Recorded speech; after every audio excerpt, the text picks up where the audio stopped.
Hello, everyone, and welcome to the Amusing Panda Show, your musing and amusing source for all things Warmachine.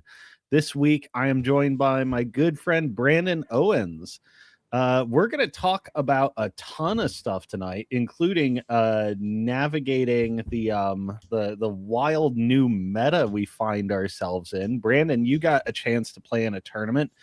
I got a chance to have some throwdown games and some league games. We are really in a very different world, huh? It's a brand new sandbox. Everything is different. Some things are the same, but the whole is very different. Very exciting. Mm-hmm. Well, before we get into that, we have some news and announcements for y'all. I haven't even necessarily like crawled the Steam Forge or the socials this week. But this past weekend we had our inaugural tournament stream where you picked up a bunch of equipment and brought it with you out to Hive Wars in Los Angeles. Tell us about it. Yes, sir. So you and I are starting a little project to try to put out as many live streamed games with commentary as we can. We talked about and we think that that's always been a thing that the community loves and that we could always use more of. And there's some people out there doing a great job, like the Zero Camp guys, for instance, in Colorado. Fantastic live streamed Warmachine games they're putting out. But Mm-hmm. they're people with lives. This isn't a job for anybody. They can only be in so many places at a time. If I could, I would try to fly Greg out to every event in the US if possible, right? But we can't do that. So we basically have a setup now where any event that I go to, if we have internet connection, I can hopefully set up my streaming equipment. And then if you're available, you can do live commentary and manage the stream so that we can put out live streamed games, even if we don't have somebody who is available to be there on site managing the stream and doing commentary. So that opens up a whole slew of events that we wouldn't otherwise be able to get coverage up. So I brought all Right. the equipment there, I set it up, and then you entertained the masses for hours by yourself on Sunday with commentary. It was a long day. But yeah, so the endeavor we're calling Urcane Wargaming, so very Warmachine appropriate. If you check the description of this show, there is a link to the Ko-Fi page for Urcane Wargaming. So if it's within your means, within your interests, pop on there and give Brandon some support, because the equipment doesn't come free, and it'll help us keep live streaming wargaming coming out to the community. And we made a little logo. It's a little warbot with a camera and a dice flail. His name is the Urcane Wargaming Unit, or UWU for short. I just put a GIF of UWU in the Musing Panda channel on the Delaware Discord if you want to take a look. Oh, brilliant. Yeah, so that's going to be very big stuff coming to you soon this week. So this week we have CaptainCon, and on Saturday for the New England tournament and Sunday for the Masters, we will be live streaming the entirety of both days with a huge panoply of guests, bringing you one of the US's first big events. Is this the first big event in the US this year? I think it is the first large convention in the US. That honor used to be held by Las Vegas Open, but now that they've moved permanently to October later in the year, CaptainCon is the first big one, the icebreaker, as we call it, for new meta conventions this year. Yeah. Well, yeah, and let's start getting into the new meta, which I think is going to be the bulk of today. But one thing also coming soon from this channel. We've done a few off the scrap heaps in the past. Schedule and exact timing is still TBD, but as a regular offering, you guys will soon be seeing the Gun Bunnies bringing you organized off the scrap heaps right here. So everybody keep your eyes open for that too.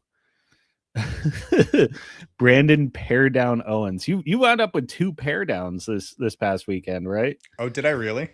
I think you did. Yeah, rounds 1 and or Nice. rounds 2 and 3. I tried real hard to lose that second round, but then got saved by a lucky assassination run using some of the new mechanics that we got in Signar. So we can talk about that a little later. Yeah.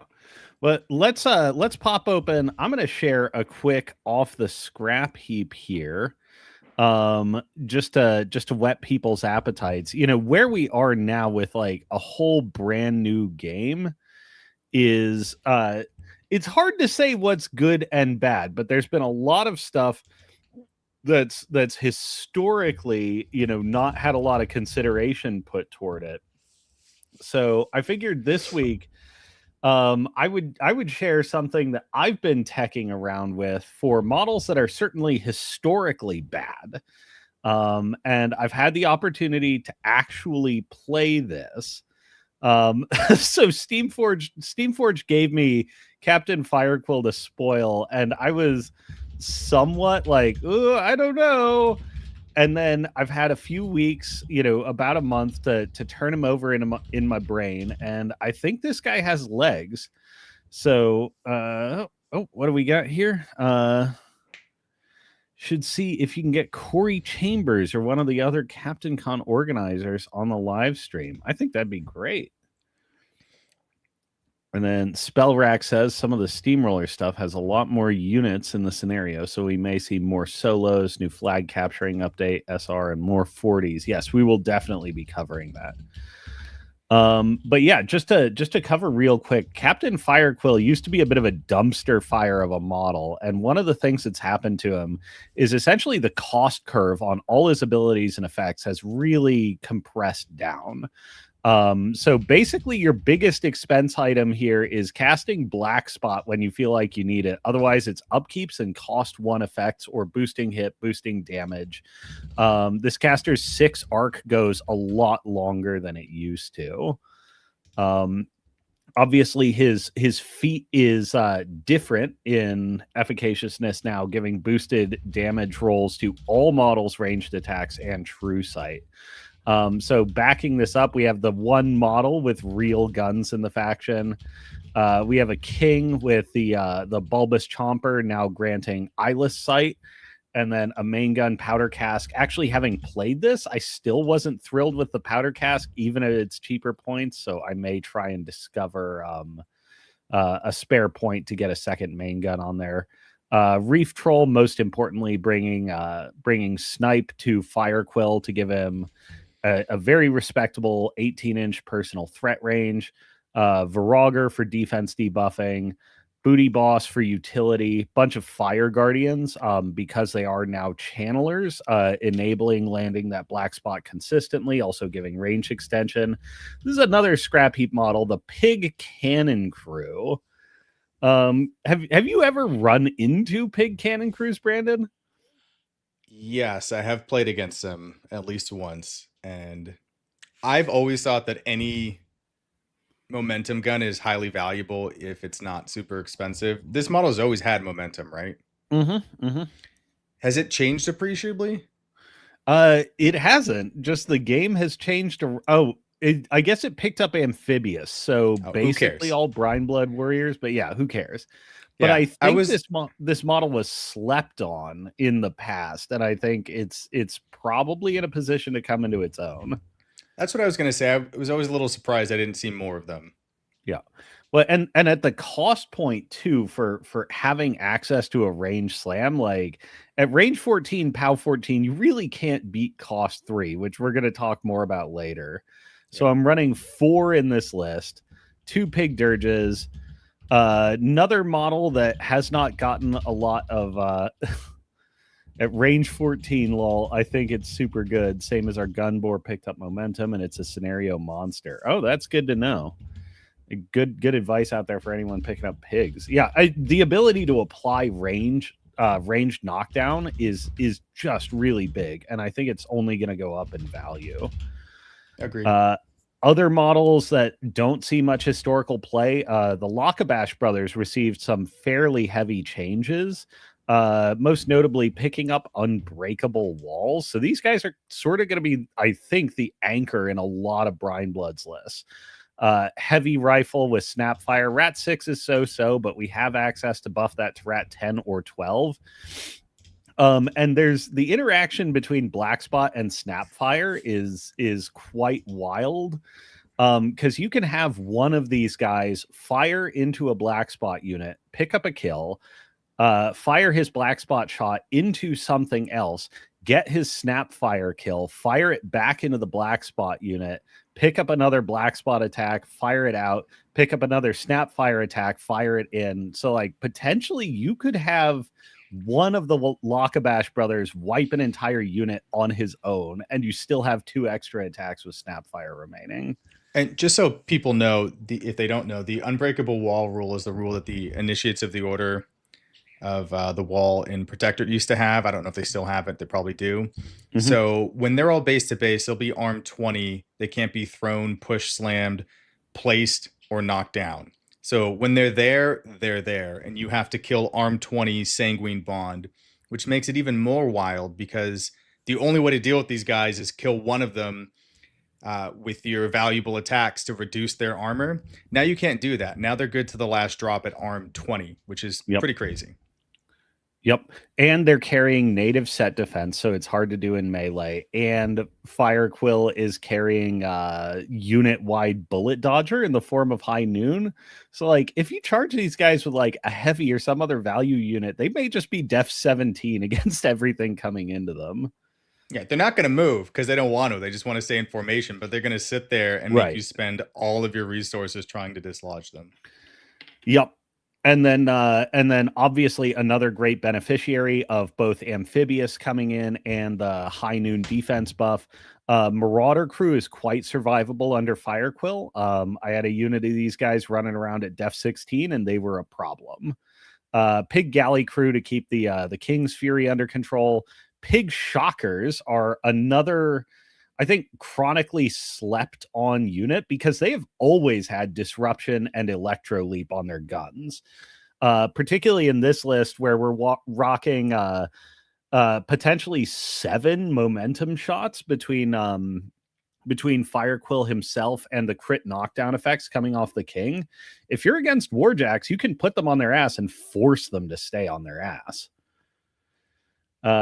Then we round out with Spirit Shamans just to provide that shallow water. So essentially you have you have the ability to put down concealment where you need it and turn defense troll into something formidable. So I actually got the opportunity to test this out, and I actually tested it into maybe the worst possible test case. So for me, this went into a Sakura Manowar spam where I can't slam or knock down anything. And it still performed incredibly well. The bonus damage from the feat was superlative.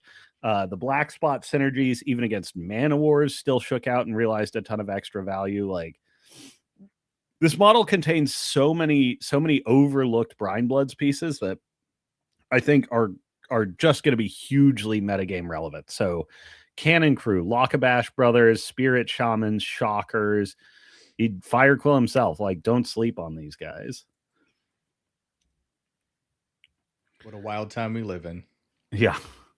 Well, and that's exactly, where we're going here is, the wild time that we live in. So I think this list even outshoots Gravediggers.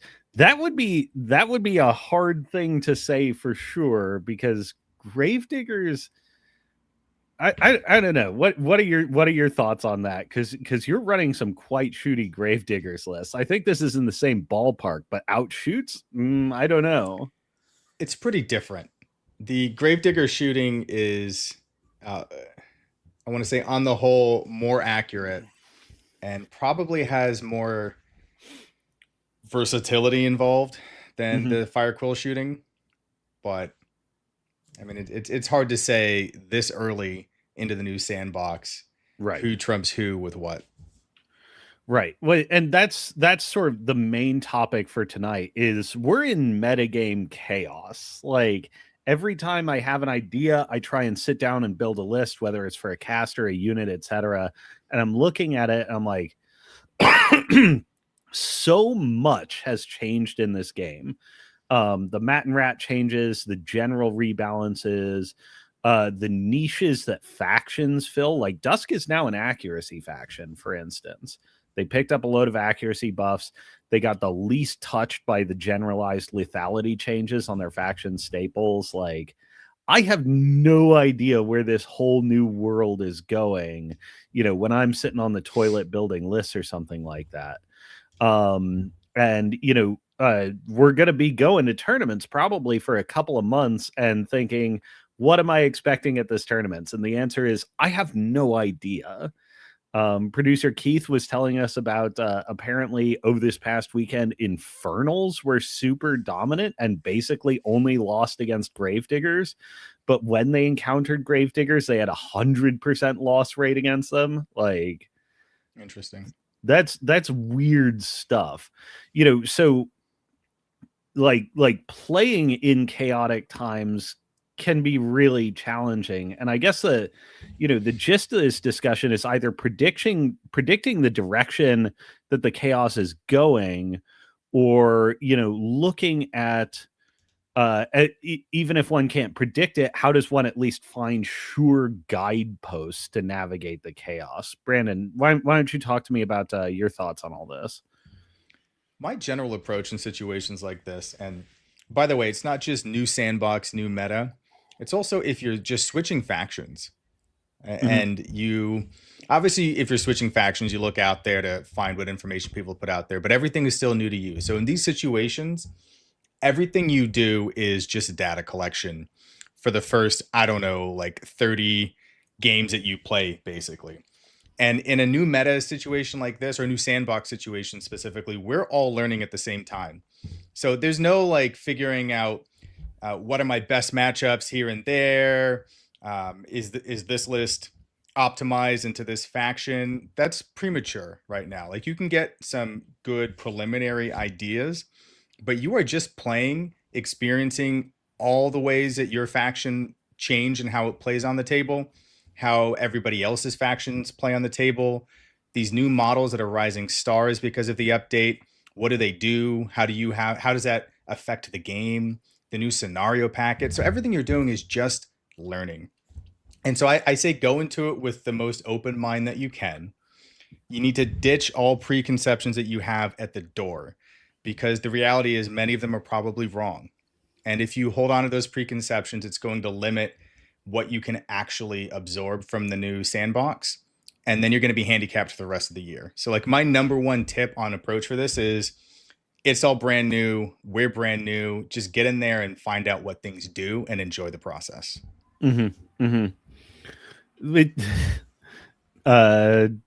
Tyrants on the field comes in. Warmachine players don't learn. We just step on rakes until we stop stepping on rakes. It's the Simpsons meme. There's unlimited rakes out there. Right now, yes. Yeah. Wait, and the chaos factor is real because because I have had people who are like returning players ask me, I'm like, what do I do about this faction? I'm like, I have no idea. I don't know where this faction is at. It's so unpredictable now.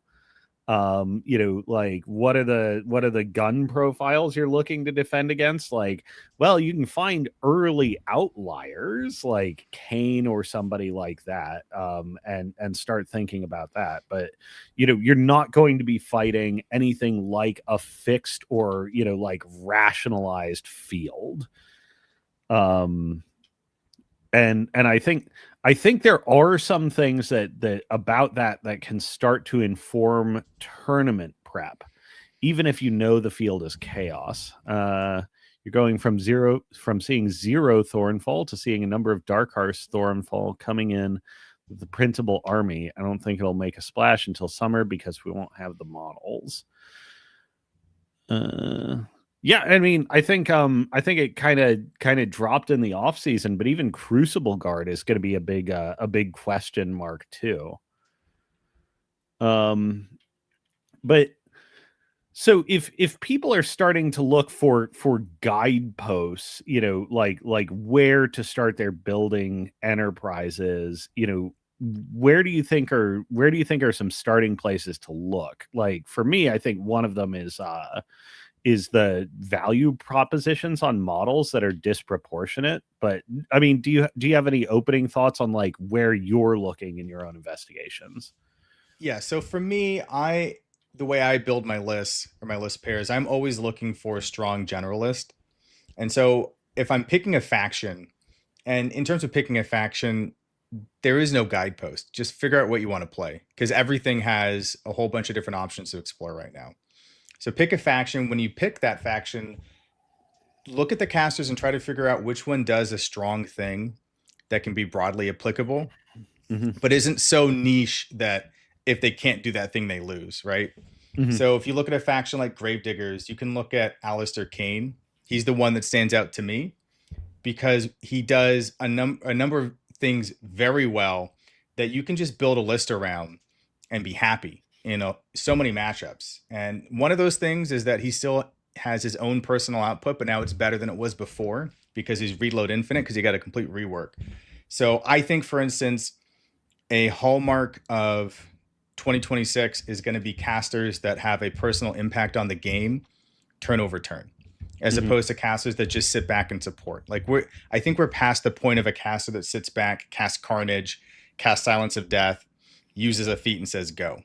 That's not going to win games anymore because we don't really have anybody that does that super effectively by and large. But what we do have Hmm. now are a bunch of casters, many of whom are better at their personal impact on the game and are more survivable because of the sandbox changes and sometimes personal changes. So I think Right. Kane checks that box of personal impact. And then he also has some broadly applicable support for his army now. He gained Blur, which is a very powerful spell, especially in Gravediggers, where you have so much ranged defense in terms of the stat to begin with. You can make models like the Black 13th be very difficult to remove with range attacks between Blur, Force Barrier from Boomhowler, Duck and Cover, Mantlets, like so many options. It starts getting absurd. I've had games where my opponent's like, so you're def 27? Why?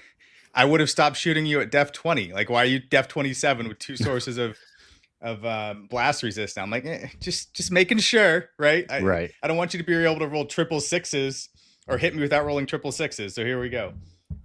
So he supports his army well. He's got good guns, and then he's got Calamity, which is a broadly applicable debuff. And I think anytime you see a caster that has a reliable -2/-2 they can put on a model unit, they're a good one to look at.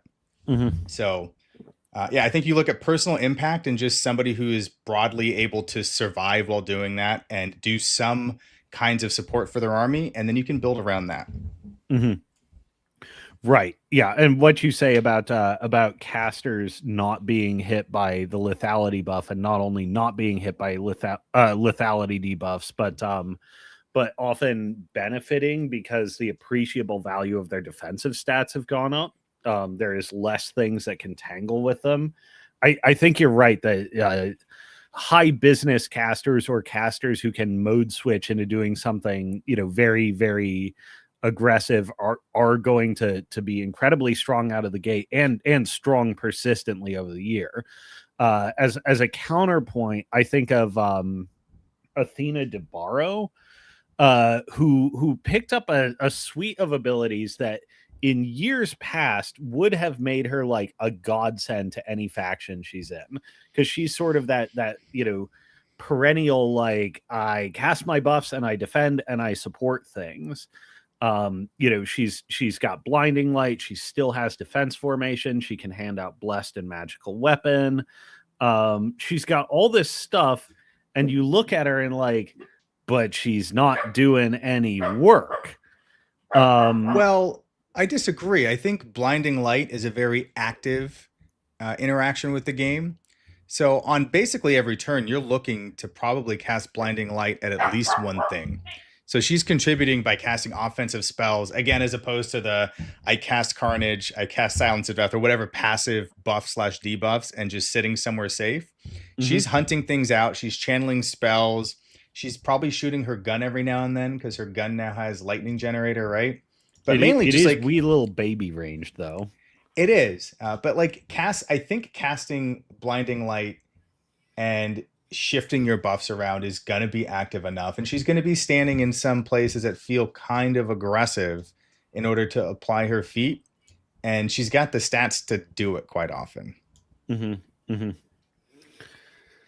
Ooh, I'm still skeptical. I see your point there. And I see your point particularly because she can touch the defense values of your opponent in multiple ways or bypass it with lightning generator or electro leap.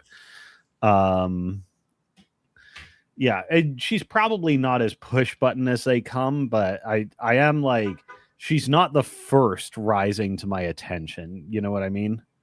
Yeah, and I Um, agree. She's very support biased, but even Athena, compare her to somebody like I don't know, Kythos, for instance, in mhm, mhm, 2025, who could shoot his gun and cast dead weights, but he's sitting on the very back edge of the table. Athena, on the other hand, has Avenging Force, and she has a melee attack that is native blessed now at POW 14. She's not mhm, super accurate at Mat 6, but she's accurate enough with the debuffs that she has between her feet and blinding light that there are going to be games where she threatens to charge something and pick it up. And you mhm, have to account for that because she's sitting somewhere at 14, 19, can't be knocked down. You trigger Avenging Force, all of a sudden she has a 14-inch melee threat. She's got resourceful, so she gets to upkeep everything for free. Maybe she gets to charge a heavy feat, dump a bunch of focus to kill or mostly kill it. And then you're in a now like -2 speed situation. You've suffered some losses. She can do some work. mhm, And I think you mhm. want to be able to leverage that. Right. Well, and it is now because of the nature of the changes, like getting rid of the spell rack. It's actually harder to find casters who are just cast Carnage and Silence of Death and just sit there, because the number of casters that style is available on for those high impact spells has been dramatically reduced. Um, I wasn't even thinking about Kythos, and it's interesting. He still has dead weight, and he now has his Cephalic spell list, but like I wasn't thinking about Kythos at all because I think he might be another good example of like why would you think about him at all in this, at least in the early stages of the new world that we're in. It could be that we hit a point in like 6 months where his feet and dead weight and stuff like that are offering really crucial break points, but like I don't know, Kythos just doesn't enter into my thinking right now. We have Joe asking us, how are you feeling with the nomenclature change to move us from player 1 and player 2 to attacker and defender? I think that's going to I, trip me up a little bit, but I'm whatever. it will at first, but after we get used to it, it'll be very nice to have terms of art to refer to player 1 and player 2. Mm-hmm. Um, just so we don't have to say second player's second turn. It's a little less cumbersome. Right. So I think it's a positive change. Mm-hmm. What let's pivot into I think something else you mentioned in your sort of thesis statement, list pair building. I think there's two splits that I'm interested in here personally. Um and a list building paradigm that, like, when people are talking about building tournament pair lists in the past, one of the paradigms that people would talk about is having a question list and an answer list. And I don't know this for sure, but I feel like you and I have kind of settled into a really similar rhythm where that's not necessarily how I build lists, that I am like seeking a broad generalist and then a fixer. Not that the generalist has to be asking specific overwhelming questions, but more that they just have a broad profile and give me a chip and a chair in most situations or better. And then that we have a partner who is like as much as possible equally broad while covering, you know, the missings of your primary generalist. And part of why I prefer this over a question and answer paradigm is that it lets you actually arbitrage on micro differences between opponents' lists and play for small advantage in small discrepancies, you know, versus if you have narrowly tailored armies. But I would say I think we're moving into an environment where it's so unpredictable and you don't really know the lay of the land that question and answer is almost a good fallback. What do you think about that? Yeah, that's pretty reasonable. Right now, I think that's sort of in line with what I was saying when I said pick a caster that does a thing very well. That's sort of the question that you're doing, right? You're saying, my Mm-hmm. caster is strong at this. Can you withstand that? And I've never really liked the concept of question and answer, because to me, question is the same thing as saying good generalist, right? Because the Mm-hmm. idea is that your question list can play against most of the field and your opponent has to be able to deal with it. And for the few lists that really can't, or that you really can't put that pressure on them, you have this answer list that's supposed to cover that, right? That's the same thing as me saying a strong generalist, a list that you can put forward and say, I can play against most armies with this. I think the fundamental difference in philosophy there is that for me, this generalist list, like you were saying, means I can get a 50-50 game against most of the field, right? I can get a Mm-hmm. game where if I outplay my opponent and don't get unlucky, I will win. Whereas a question list to me means more of a gimmick, right? Like I do this Right. thing that requires no real skill. It's a machine. I set it in motion, and either you can deal with it or you can't. I've Right. never Yeah. liked that because it feels very passive to me, and I prefer to be more proactive in the outcome of my games. Mm-hmm. I want to have Right. the agency, I guess. Right. Yeah. Yeah. You want agency and room for skill expression. And I think usually when I hear the question answer paradigm phrased, it is with the tacit understanding that question means skew or some kind of like, you know, wildly applicable dynamo, like here it goes. Right. Um, you know, I think weirdly one of the heydays of question and answer, even though the metagame like went through various periods of heavy settlement, was Mark III. Um, and you know, at least for me in that time when I really started putting the meat on the bones of like generalist and fixer, as a counter position was a lot of Mark III armies had one big explosive high powered dynamo that you would spin up and get all these internal synergies rolling, and you would roll over your opponent with it. Or like, you know, you and your opponent's dynamos, you know, would hit each other like battle bots or whatever, and fly apart. The stronger one would eventually win. Um, but it does leave like there is a problem with depth, you know, of agency, of skill expression, etc. And that you know, if your dynamo doesn't work, you actually don't have a lot of agency left in the outcome of the game. And toward the tail end of Mark III, I started running armies that were like, yeah, I kind of want these micro packages of effectiveness, or like I'm actually prioritizing the ability to switch my plan on the fly. And like, I don't care if it's, you know, an instant obliteration machine. I just need the ability to move between plans and for them to work reasonably well.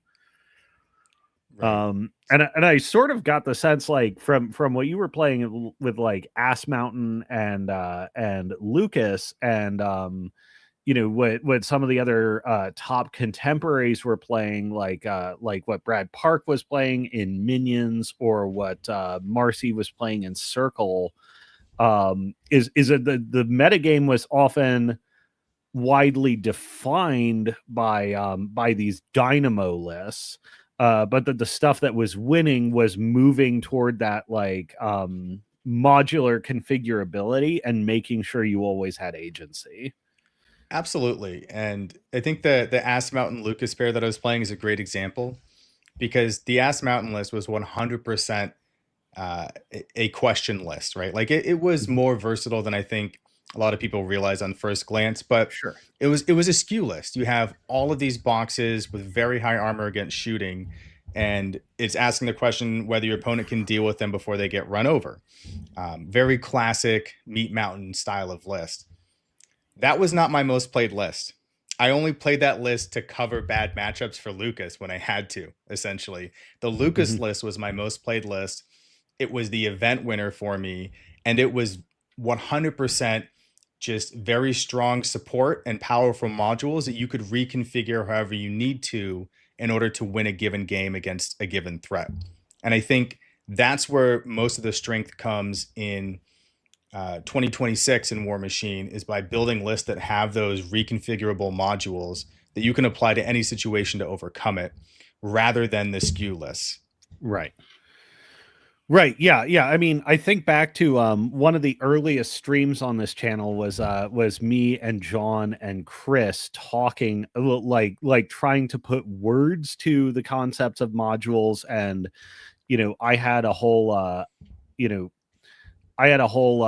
taxonomy of different modules. Some of those terms have caught, some of them kind of haven't, but like it was a mode of playing which I think is super important. And with the steamroller packet as it is now and has been since 2024, I think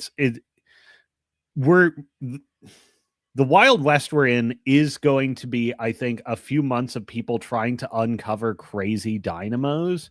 But actually sticking to this, I saw Tyrants in the Field saying locally we call it toolboxes and skews. That what's actually going to prove out, and the stuff you're going to see exit this chaotic period looking good and looking sustainable, is going to be much more in the toolbox territory. So do you have any like thoughts for identifying that? I know I have my own in the outline here, but like what's your picture of how you look to do that at a list building level? So I think there are three main things you're looking at right now. And if you can find a caster that does all three things, you're looking at a caster that's worth exploring more. Thing number one is, can you increase your army's accuracy? Thing number two is, can you increase your army's damage output? And thing number three is, can you make your army more survivable? And most skew lists really hone in on one of those, and then just like Tyrants on the Field is saying, slam that one button that fits into that paradigm the most. And I think a good place to look at this is Necrofactorium right now, for instance. You can look at a caster like Eviscerus, and he's very easy to play as a skew list, right? His skew, his dynamo is that his jacks go fast, and he just stacks all kinds of range defense on them between deceleration, his feet, giving things dig in, shield guards, etc. Right? But he doesn't really have any way to boost his army's accuracy. He has a limited way to boost his army's output with Redline. And if your opponent can bypass or doesn't care about your ranged defenses, he doesn't really do a whole lot else, right? Occultation is another ranged defense that he stacks on top of that now. So he's got all these layers to really try to say, you can't shoot me because I have these 5 different tools. But if you encounter a list that can deal with those tools and you get shot anyway, you're like, oh, I don't have a way to shift modes. I put all of my points into these attributes. I've got nothing else. Conversely, you look at a caster like Subsira. Subsira has a depth debuff with... Did we lose Alex? Oh no. Producer Keith, where'd he go? I don't know, but I just figured it'd be better for you to talk on this stage. But I thought you were doing fine by yourself. So until Alex comes back, it's you. Thanks. I'll go ahead and keep answering. Well, it's a conversation. I'm going to have All to right, talk well, to him fine. again when he comes back. That's fine. I can. Oh, here he's back. I was going to say he saved you because I was going to violently disagree with everything he said. So, maybe not violently, but I'm going to spice it up aggressively. Aggressively, yeah. Thank you. Sorry Alex. about that. I should have let you know in advance. I just had to run and do some minding of the animals, but I was following Oh, that's all along. right. So yeah, Viserys has a few things that he really tunes up really well, namely range defense and threat range, right? But if you can overcome those things, he can't really mode shift. On the other hand, a caster like Sepsira has two different highly effective, reliable defense debuffs. She does not have a damage multiplier except for Mechanithralls, which is very relevant because she can give them combo strike. She brings her own unit in, which is sort of the very definition of modular, right? Because you can apply that Mechanithrall unit however you need to. You can send it in there to kill a big important piece. You can use it as an assassination attempt or threat. You can use it to play scenario if you need to put a unit somewhere your opponent did not expect to contest or score. It's incredibly modular. She has recursion that she can compound with Excarnate. She increases her army survivability with Death's Dominion in order to have Rise and Blast Resist on all the undead stuff in her army. She's just incredible, and she has some battle plans that can help make her army harder to kill. Tenacity is very powerful on units that have tough, for instance, particularly when you have to deal a volume of attacks to kill things that are punishing if you don't get rid of them all. So she just sort of has the total package. You can go into any matchup and play Sepsira radically different than you did in the matchup before, and she can deal with a lot more different types of threats than somebody like Viserys. So I think you're looking to a caster like Sepsira and saying, this lady does most of what I need, and I can configure her tools into different configurations so that I can deal with different problems. That's going to build the backbone of my pair. Right.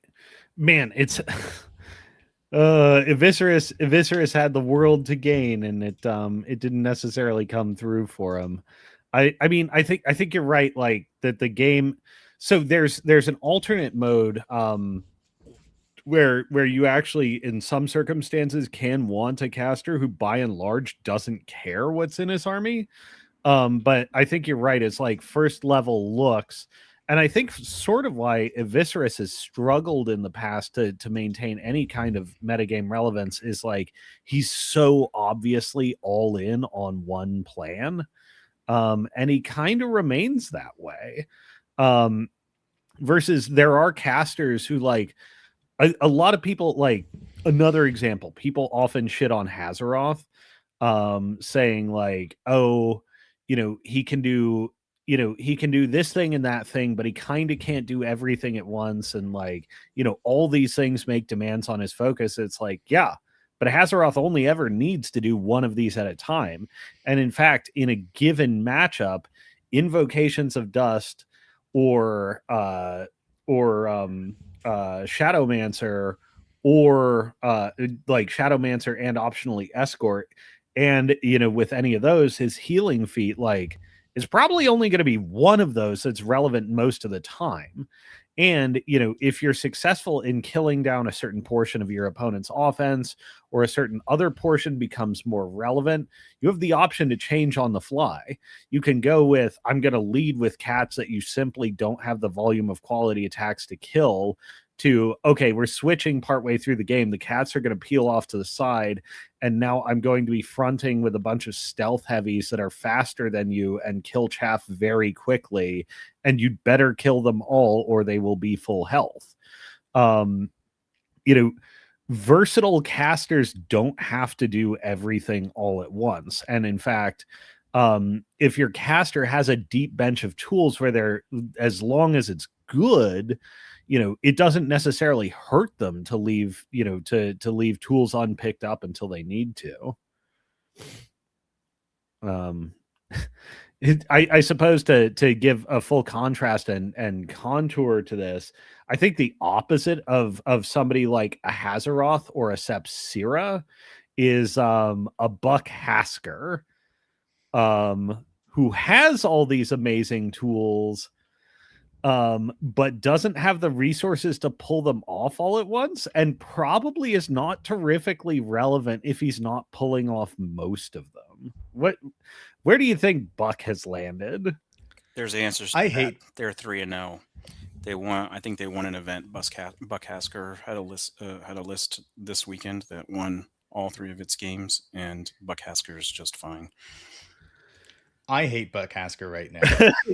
Get out of here. And- Get out of here with your concrete empirical evidence. We are having feelings producing. We will have no feelings here. This is empirical data. I have some ideas on why Hasker is performing right now, and I don't know if that's going to continue or not. And there are some players whose opinions I respect that think he's very strong. And we'll find out. And I hope that he is, because I play that faction. That'd be great. But I have some very serious complaints about Hasker. And most of it comes down to the fact that when you look at a caster like Athena, who gained Resourceful in the transition, and a number of other casters who gained Resourceful in the transition, and that Resourceful just makes them work, because otherwise they wouldn't have the focus to use their kit. And then I look at Hasker, who did not gain Resourceful, and I struggle to want to put him on the table because I can't use his kit in a way that feels compelling. He checks the boxes that we talked about, where he can do all these different things, right? He has an accuracy buff in Carnage. He has a damage buff in Silence of Death. And he does things to help deliver your army with the improvement to, or protect your army with the improvements to his feet. Threat range increases with Escort and Veil of Miss. So on paper, he should be a very good generalist. My problem is that he's a 15-16 caster who has 3 upkeeps: Escort, Silence of Death, and Veil of Mist. Escort costs 3 focus. Carnage costs 3 focus to cast. It's really difficult to use all of his spells on a turn where you want to. And I think the critical turn, what you want to be able to do is upkeep Escort, upkeep Silence of Death, cast Carnage, maybe a hot swap of a Silence of Death to somebody else, maybe a Veil of Mist so that you can move through models or an obstruction or use that defensive ability. But he just can't do that. You have to really limit and pick what he can do. And so what it comes down to is the power of his... he's control range 12, and Carnage is a control range spell. So it's very much a catcher's mitt Carnage for him, not an offensive Carnage. Because, I mean, right now, again, just as a caveat, we can always be wrong in our opinions. This is very early in the sandbox. But my feeling is that he's not statted in a place where he can get into an aggressive board position on the field and feel comfortable applying Carnage in many situations. Maybe he is. Maybe I'm wrong about that. We'll see. But I'd like to point out a couple things. One, there are no 14 control area casters in Gravediggers anymore, except for maybe Sparkhammer, if you count him, right? Because Vargas got nerfed to 12 from 14. No, he was always 12. Oh, was he? The only one who was ever higher than 12 was Sparkhammer. Sparkhammer. Okay. I think it's interesting that the caster who I think probably requires the most skill to play and therefore probably the most skill expression to play is Buck Hasker, which is what you claim that you want in a caster, but you're very uninterested in playing him currently. I think he definitely is a very different play style. He's not the aggressive play style. He's a very control play style. He has basically a -2 speed feat because he removes Pathfinder and makes his entire control area rough terrain so that's -2 speed. You combine that with the field gun, which also gives a -2 speed feat, and you can really, with 4 shots from field guns, you can really control down the board to score points with Buck Hasker. And I think if that is your game plan going in, I think you can do very well with him. But if your game plan is to try to table your opponent and win this scenario game by out attritioning your opponent, you're probably not going to do well, because I don't think that's the game plan. So one thing about Buck Hasker and sort of why he's not in this, because I hear what you're saying, Keith, and I think it's very legitimate. In fact, I think there's something in my modular design notes here. I think that may explain or go some distance toward carving out a niche for Hasker. But a lot of Hasker's abilities are cutting against the grain for the faction, or when they're moving with the grain in spells like Escort and supporting Warjacks, they're doing so in a very, very resource intensive way.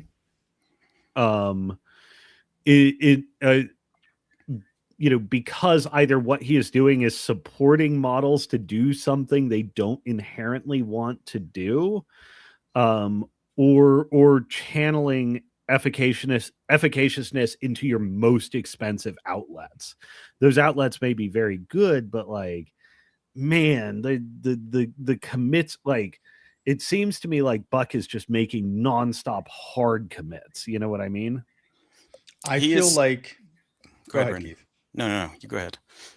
I feel like when playing Buck, you are getting out your upkeep spells, deciding whether to cast Carnage on a turn or not, or what other spell you're going to cast, and finding a place where he doesn't die. And I hate playing a caster where my turn over turn, almost every turn of the game, is which spells can I afford to cast and where can I go to not die? To me, that's very boring and uninteractive. And I can compare him to somebody like McCoy, who I think does a lot of the same things that Hasker does, but in a way that is more interactive, that allows him to actually contribute to the game, and is almost as powerful or more powerful on a lot of axes. So, for instance, he brings Inhospitable Ground, not nearly as good as Hasker's Feet, because if you have Pathfinder, you can ignore it. But when you do encounter somebody who doesn't have copious Pathfinder, Inhospitable Ground has the exact same effect as the best part of Buck's Feet, right? So he's got that as a 2-cost spell. He's also a 10-20 caster with 24 boxes. He can afford to be in places spending focus where Hasker cannot. He has guns that he can shoot every turn. Not necessarily the organ guns because they're range 10, but often you can. And they have huge scenario impact because you can push models off of contesting or scoring. And he has a gun that's range 15 that he can actually use. He has some expensive spells with mainly Fire for effect. But that's a spell that you can put on one model and upkeep it and just get turn over turn impact from that model all game if you want to. He has an accuracy buff with his feet in terms of giving models boosted attack rolls, as opposed to Carnage. That part is free. It's one turn of the game, but quite often that one turn, as we know, when you're actually sending in melee models, it's going to decide the outcome of the game. So you don't necessarily need that for multiple turns. And Gravediggers has built-in accuracy buffs that we do really well now. I think that Flare is a defining element of Gravediggers for 2026. So I don't know that you necessarily want or need Carnage all the time. You just want to build Flare into your list. And I understand that means, Hasker doesn't have to cast Carnage either, but that's one of the big selling points to him in my mind, is that he has Carnage, right? So if we take that off of his spell list, that's one less point in his favor to me. Mm-hmm. But I think McCoy does a lot of what Hasker does in a way that he is more personally involved in the game. He's safer when he does it, and it's more versatile because he can do it to things that aren't just warjacks, right? Right. Wait, I think if you're going to call McCoy 10-20, I think that's fair because he has the buckler. Then I think that you really should be calling Hasker 15-18. Because he's going to have upkeep. He's going to have escort up the entire time for the +2 armor, and the +2 movement to all those things. I think Plugger is his jack, and right now he runs, I think, Plugger as good or better than anybody in the faction, because you with escort plus the movement from the like Plugger can get in and out 9 inches, right? Like he just go in and do work. I am not a huge fan of Plugger, and I don't think that that's really my play style, but he can do that. I think, between Hasker feeding for the -2 speed, because that's effectively what it is, and if you're feeding on flags and objectives, keeping the opponent off of them, or making them basically sacrifice their pieces to contest, like really sacrifice them, because you're going to take it twice, right? You're going to take it for entering, and then you're going to take it for ending. right? Like, and you've got Well, what? no, you don't. You only take it once. You don't. Sorry. Let me clarify. You don't suffer the trigger for both entering and ending your activation because it says or, and that's just the way that it works for things like that in the game. Yeah, Gotcha. But go on. Okay, so you're very likely to be knocked down. You're very likely to take a POW 14, and a lot of models. I mean, single wounders are probably going to just dive to that, and even non-single wounders are going to be 2/3 of them are going to be knocked down, and 2/3 of them are going to be very easily removed by whatever. But absolutely, you're correct about the flare. Like, I think you don't need to worry about casting Carnage, and I think that's to Hasker's benefit because now if you're upkeeping 3, you're sitting on 3 focus. So I think you're pretty safe at 15, 18, and 3 focus. And then you're continuing to, you don't need to worry as much as I think you're saying you need to worry about his survivability because of you don't need to cast Carnage in the faction, which effectively, because of the ubiquitous flare in faction, basically got a Mat and Rat boost overall. And like I said, if you're combining with the control elements of the field guns, it's going to be very difficult for the opponent to stop you from scoring. And yeah, you're going to lose pieces playing Hasker, and with McCoy, you're going to go in and you're going to table them. And that's what did happen last week from my understanding of the games that were played with McCoy, who brought a very, very powerful shooting list with the flare and the field guns. Is Buck Hasker the best caster in the faction? I agree with you. I don't think that he is. Is Buck Hasker in a much better place than he was in 2025? Absolutely, he is. I think probably Kane, then maybe McCoy. After that, it gets a little blurry. I think almost every caster in Gravediggers right now is top, or maybe A+, S-, A+, A, except for Roscoe. I think Roscoe's still like a C. And that's just because she really has a hard time contributing. Well, she just has a hard time contributing with one ranged attack. And when you're like, Jake's even has 2 ranged attacks, like, and she's supposed to be a ranged attack contributor. It just, and I know she's come up a lot from the previous year, but she really struggles to do kind of the things that you think she should do.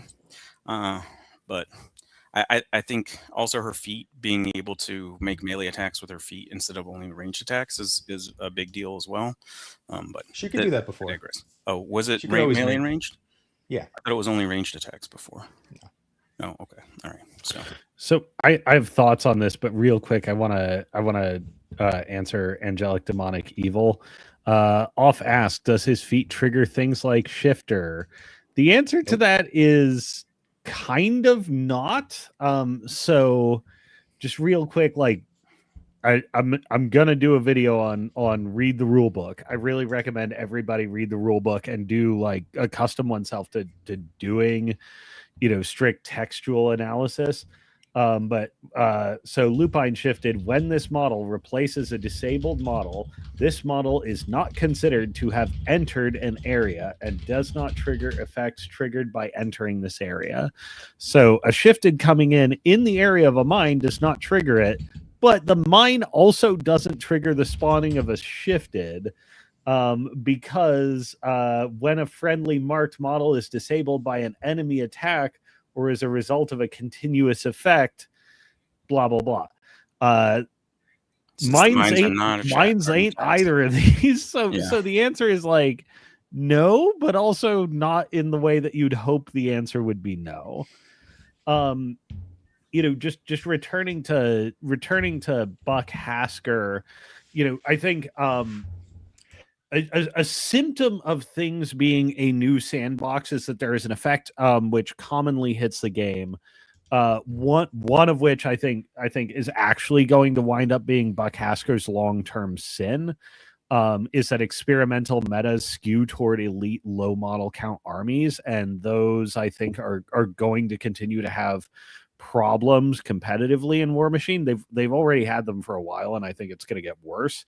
But the other is when you're doing your dojo, you're often, envisioning the combination of numbers and effects in your head, but you may not be necessarily looking at how many times this is happening in a game, how many times you are making use of these effects, how important these effects are over all 7 turns, going through your caster's focus map. Like, okay, I'm going to cast Escort, I'm going to cast Silence of Death, and then the next turn I'm going to upkeep these 2, and I'm probably going to cast Veil of Miss, and I probably won't Carnage until turn 3, so what does that leave me around to play with, and blah, blah, blah.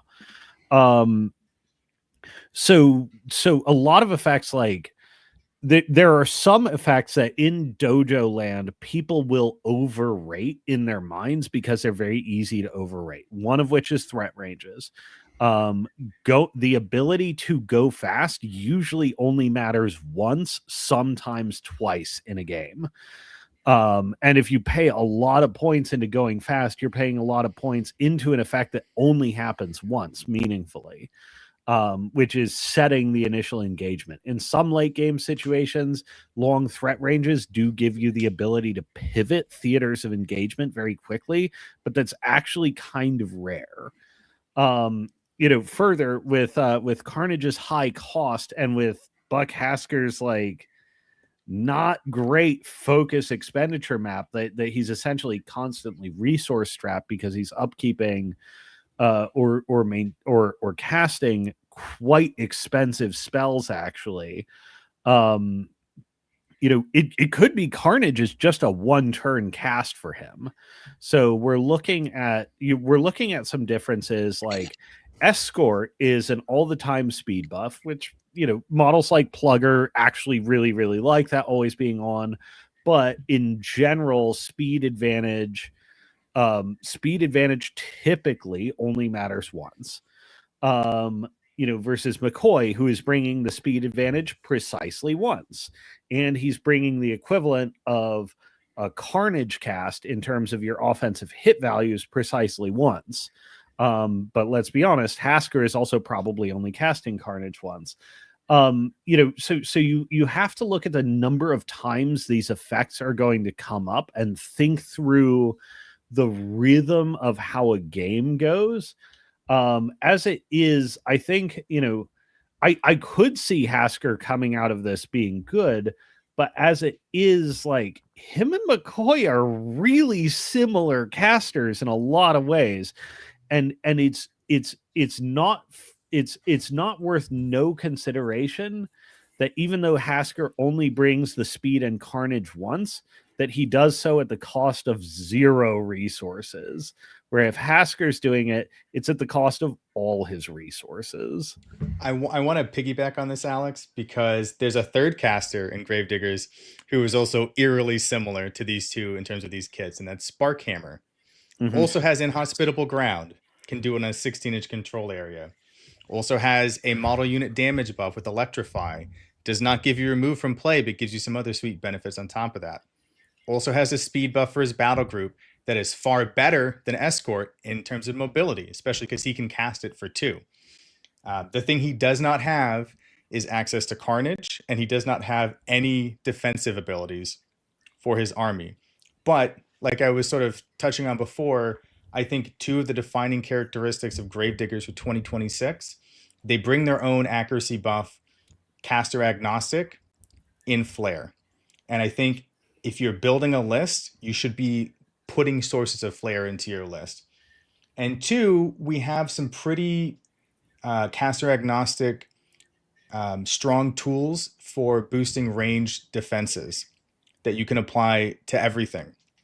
So I think he doesn't have the control of Hasker's Mines, but he does basically everything else besides the accuracy buff, right? But then this is also a caster who has a gun that he can shoot every turn that can be impactful. And this is a caster that has Force Hammer, which is an unreal spell in terms of how useful it is.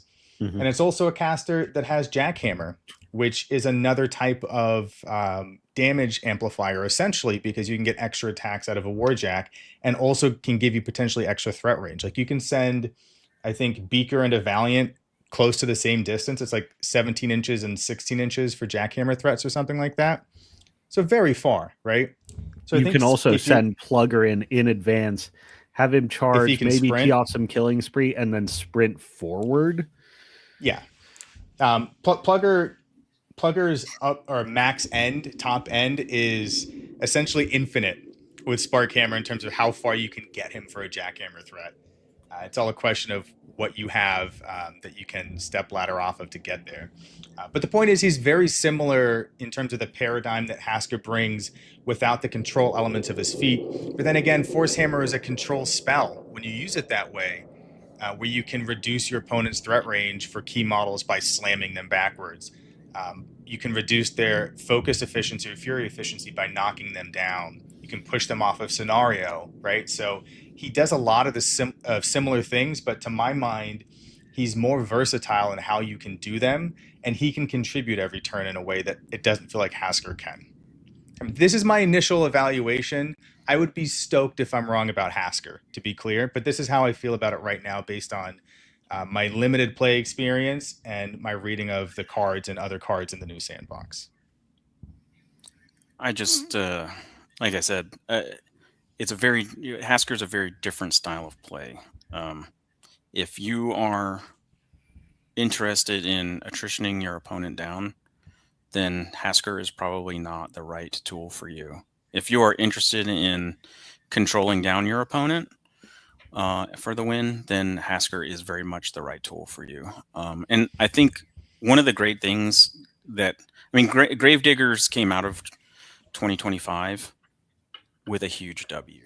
They got so many buffs in 2025. It's kind of crazy. And I would be surprised if they're not. They were already very good in 2025 and in 2026, at least currently, until Steamforge decides to nerf them, which I wouldn't be surprised if they did. They're incredible. I mean, with the ability to ubiquitously now buff a Warjack's melee damage without having to have like a Silence of Death on a caster, that's huge. The ability to have flare everywhere to get the mat rat buffs. I mean, when you talk about looking for a caster that solves these problems, Gravediggers doesn't even have to look for a caster to do that. It just does it in faction. Mm-hmm. So you're really freed up to play almost whatever you want. So whatever your play style is, you can do it in Gravediggers pretty well.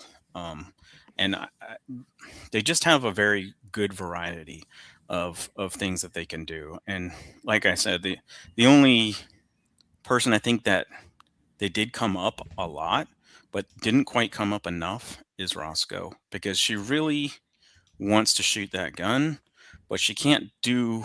She needs like at least another shot. She can kind of do on feet turn what she really needs to be able to do every turn in order to really contribute. Because like you want to be able to shoot and witch mark something so you can cast her armor debuff, right? But if you do that, you're not getting blood boon because you're probably not going to do enough damage unless it's a single wounder. And you're not getting run and gun. And you're not getting a running gun. You're not getting any of these cool things that she has on her card. You really can't take advantage of without at least another shot. I'm bullish. I'm bullish on this caster. But I just want to highlight. The question is not can you play Hasker. The question is which of the three are best currently. He has definitely upgraded himself from never being seen to my name is Buck and I'm here to start contentious debates. I mean, there's no debate. We already have evidence, 3-0 is who's got the chips, and well, honestly, we've got a lot of 3-0s. I was going to say, honestly, so does Boom Boom. Boom Boom also has the chips. So but honestly, I think one thing we can all agree is that Colonel Allison Jakes has been banished to the gulag that Hasker just came back from. I think Allison Jakes is just fine. I think she stayed the same, and I know a lot of the faction kind of came up around her, so that's made her look bad. But honestly, I think I would have no problem continuing to play her in the same list that I played her last year and winning a lot of games. So Being worst relatively is probably worse than being worst absolutely in this game. Alex, I don't know if you remember this Tucker Jackson wisdom, but being fine isn't good enough. In Tucker Jackson words, it would be something closer to being okay is trash. Sure. In the game of Warmachine, we're looking for the best, right? And being fine often means you're the worst caster in your faction, which means you don't get played because unless obviously we're talking about competitive, like cutting edge play here where you're trying to win events. We're not talking about somebody who says, I want to play this caster. Play them. Everybody in Gravediggers is fine to good to strong, depending on context. But I think Jakes and Roscoe sit at the bottom of the barrel in 2026 for Gravediggers. Now, where that is relative to other armies' barrels, I couldn't say right now.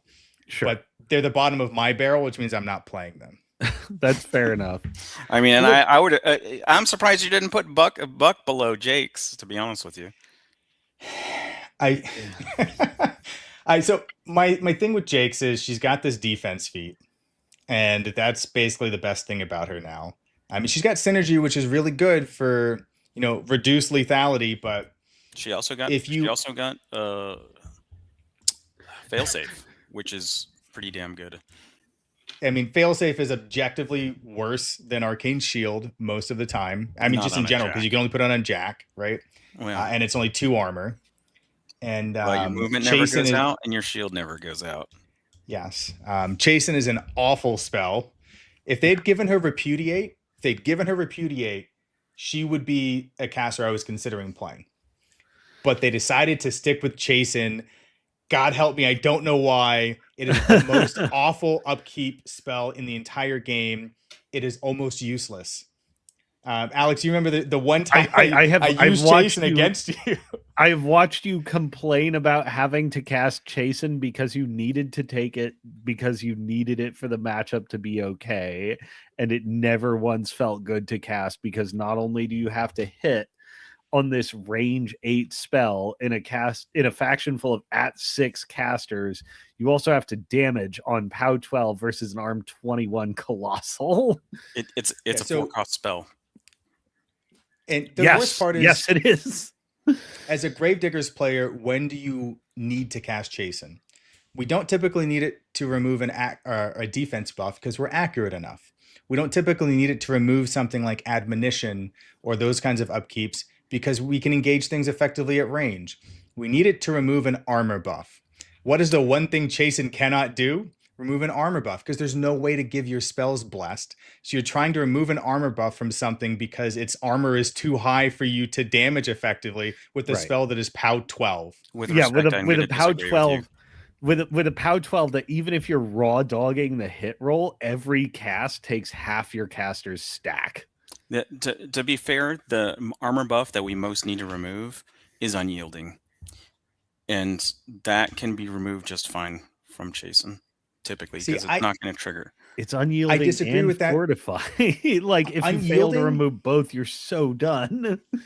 Unyielding is, I think, not the one we need to remove the most because we can engage so effectively at range. So we usually have the option to kill a model with unyielding using range attacks. But if that model has unyielding and an armor buff, or if it just has an armor buff that's like +2, +3, and like otherwise decent arm stats, we can't remove that and we can't engage effectively at range. So now we've used or taken a caster that has Chasen because I don't know why.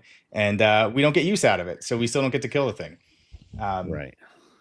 And I think synergy has reduced value because, again, our faction now is the faction of Flare. So we can get the +2 out of that against key models, caster agnostic. And I think with the change to fuel canisters, you can potentially, and other casters, you can get that damage buff that you need that's akin to synergy with much less work. Like you can electrify with Sparkhammer. You can Silence of Death with Hasker. You can Hand of Destruction with Vargas. You can Calamity with Kane. and you're most of the way towards synergy, but you don't have to commit multiple models to build it up, which was always a major weakness of Jake's and any synergy caster is I can't just send in one heavy to kill one heavy.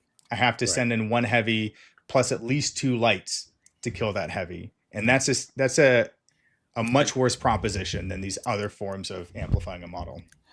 I understand why you would think that that's the way it is, but that's assuming there's no other models on the table that you're building your synergy chain off of. Right, and right, you're sending in a light, and you're gonna kill or do some work with that light because he's gonna be loaded up, right? And he's gonna start the synergy chain, and then the next light is gonna do a little bit more work, and then the next light is gonna do a little bit more work, and then you got 3 heavies sitting there, or at least I do, that are like pow plenty to kill anything that happens to have the misfortune of being in their way. And so the dream of a Jake's player is when your opponent enters your threat ranges with a bunch of stuff. The wet dream of a Jake's player is when your opponent jams you and you're like, oh God, I've died and gone to heaven, right? But they have to. I think, but they don't. I think what then I win. I'm just going to win on scenario. What smart players do when they're playing against Jake's or a synergy caster in general, if they have to commit something, they will commit something at max range to either like force you to come in to deal with it because otherwise you're in threat range, or to contest scenario pieces. And when you go in there, it now is going to take multiple warjacks to get synergy up to do the equivalent of a caster that can just say, I flare this model and I put a +2 damage buff on this model. And then now you've sent in 1 or 2 Patriots plus your heavy, and they get to pick that up in return. And obviously you have to build this around the tempo of the game and the scenario, but so many games I played with Jake's, I didn't have the opportunity to have a smorgasbord of enemy models to attack. My opponent would give me like a model that matters, and I have to send in multiple models to deal with it. And then I get crushed in return, and it feels awful. We ran that a couple of times. I don't know how you're playing this game, because honestly, like if they did that to me, I automatically won on scenario. So if you're not putting your pieces next to those scenario pieces, like you can set your pieces up right outside their threat ranges on turn 2, and then if they don't run to the scenario, which is in your threat range, then you just start scoring. And they have to start feeding you pieces. So like, I'll give you a counterpoint, which is a game Brandon and I ran several times, which was Jake's versus Boom Howler. And that game would basically go, okay, here's my king, kill it or back off of scenario. Well, that's a very specific problem, because Boom Howler with the king has the regeneration under feat turn and unyielding and the other buff. So yeah, loads of casters can run this dynamic or run this kind of game on you. Like Horus can run the exact same game on you. Like, here's the Garl gas, back off of scenario or lose. And like, oh, and by the way, killing the Garl gas takes at minimum 2 lights and 2 heavies. And like they have hyper regen and armor 23. Well, but it has 72 boxes. In 2025, it was roughly equivalent to the Boom Howler King, because it was arm 21 from feet, 23 from inviolable resolve, and had 72 boxes and spell ward, right? But and the buffs could be peeled off the king, and I was actually kind of counting on that, but I'd run the math and like, yeah, 1 heavy almost certainly doesn't kill this, and the lights do effectively nothing. So here it is, kill it or lose, and Brandon would kill it and like, okay, great, you've given me 4 battle group models. Now I am going to wipe more than half of your battle group. Good luck. I haven't played into Trolls, so I'll have to take your word for it. I don't have the benefit of experience in that specific matchup. So if you I respect both of you as players, so I'm not saying that you're wrong. Oh no. Yeah, wait, I'm just saying that it's a debate. I haven't had that experience. It's a debate worth having. I will say that like it's one of those things where like I've just made observations about the game, like about all the synergy casters we've had in the game, and just formulated rules of thumb for fighting against them. I don't necessarily have a full articulate argument, but if I can tell you in general, my instinct is to avoid synergy casters. Because while the spell offers immense value on its face, and maybe you can get that value to come off. Like, I just haven't seen it be consistent enough at top levels of play where, like, you know, I don't know why fire make hand hurt. I just know fire make hand hurt, so I'm just not going to play it. I will say that what Dragorium Knight PFG has posted in the chat is probably the biggest reason I will not be playing Jake's, and that is that the field gun right now is very strong, and not taking advantage of all of the things that it offers is I think a mistake right now before something happens to it.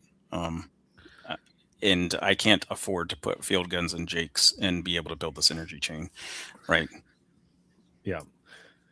Well, I want to pivot us here, because there was something coming off the Hasker discussion, which is that, you know, can I afford to winnow down my shtick? And I forget who it was that said it, but, you know, in December, I think it was, we had a metagame prospectus conversation, or maybe it was in January. But somebody made the observation that new metagames do tend toward elite army compositions early on. So low model count, high quality, layer in lots of effects, get your high powered support and stuff like that. I think if there's an argument that Buck Hasker may lose his three-way race in the faction, it's because he tends to build in that direction. But Hasker, unlike the other casters, has freedom to consolidate down his elite cadre, just like Hazaroth does.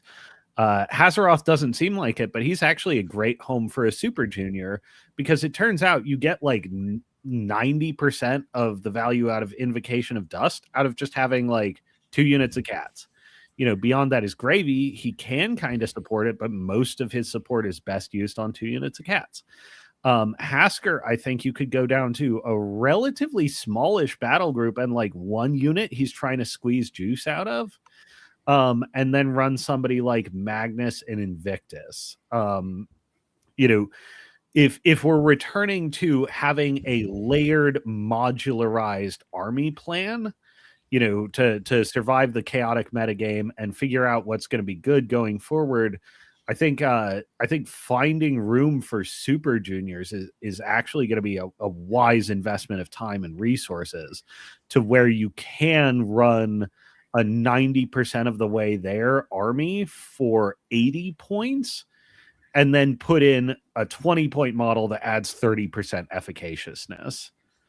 I agree with that a lot. And most of the lists I've been building, I'm including either Magnus or Carver in there. And when I'm shying away from casters, when I look at a caster and I'm trying to build a list and I get this like ooky feeling of like, this doesn't feel right, I realize it's because they strongly disincentivize me from putting points into cohorts outside of their battle group. Somebody like Jake's, somebody like Vargas, even, where you really want to benefit still has this problem all over, and it breaks my heart to look at it for the 3rd year in a row.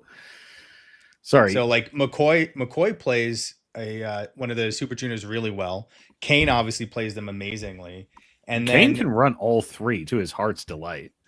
Yeah, and then somebody like Sparkhammer, I mean, you've got battle group synergies, but you can play outside of that. It's fine. But you look at somebody like Jake's and even Vargas, where he's got Hand of Destruction and Rhythm of War. You're like, I really feel like I should be putting more Warjacks in his or her battle group.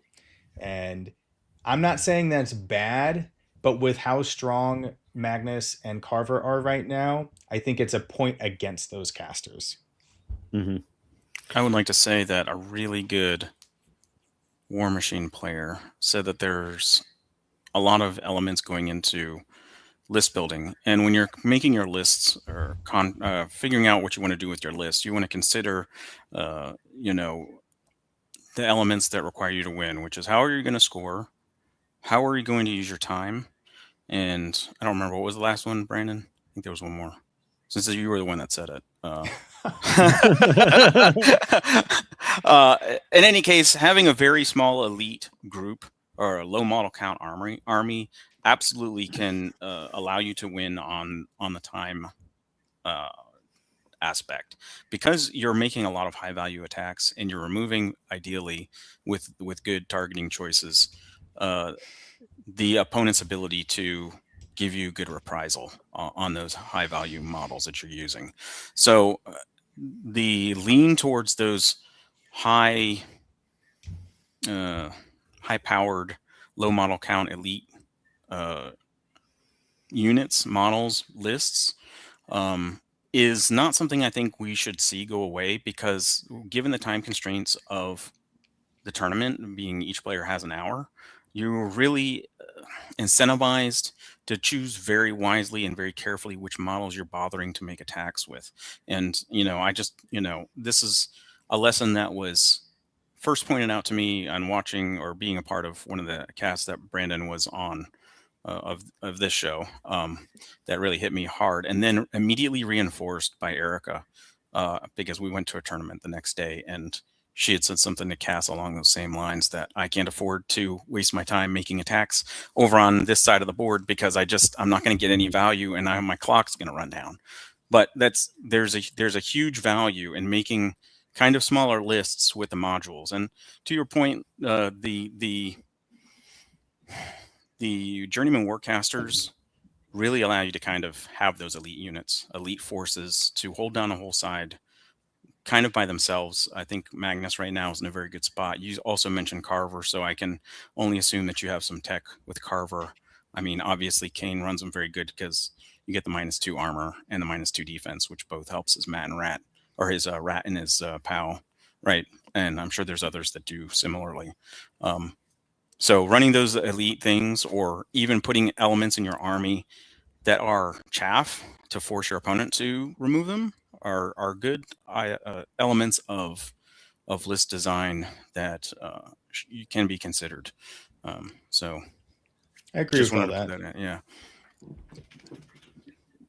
And I think Gravediggers has a good selection of models to enable that kind of play, because we've got a bunch of powerful, sort of self-sufficient independent modules that you can deploy wherever you need on the table, like the Super Juniors, like things like the Assault Strider that can go sit somewhere and require resources to dislodge, and can do a decent amount of shooting on its own. But the way I like to play them right now is to have at least one heavy machine gun buddy, because while a single Assault Strider's output is decent, the second you apply flare and have an ammo crate buddy, to where both of them can consume an ammo crate, they're shooting a heavy off the table together, which is crazy, right? It's what Rangers used to do. Now you do it with a Strider and a heavy machine gun. It costs more points, but it's also more accurate because of the potential from flare. And it's often more survivable because of the differences in defensive profile. But we've got a lot of these different modules that can do that, where they're high value activations that aren't necessarily high point investments, or automatic trades. And I think when I'm building a list, I'm looking to have a bunch of these independent modules that I can get value out of to impact scenario, and not have to like charge in with 20 dudes and make 20 attacks, right? Another really great model for these modules are the balloons.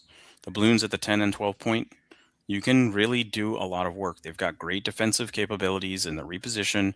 They auto repair.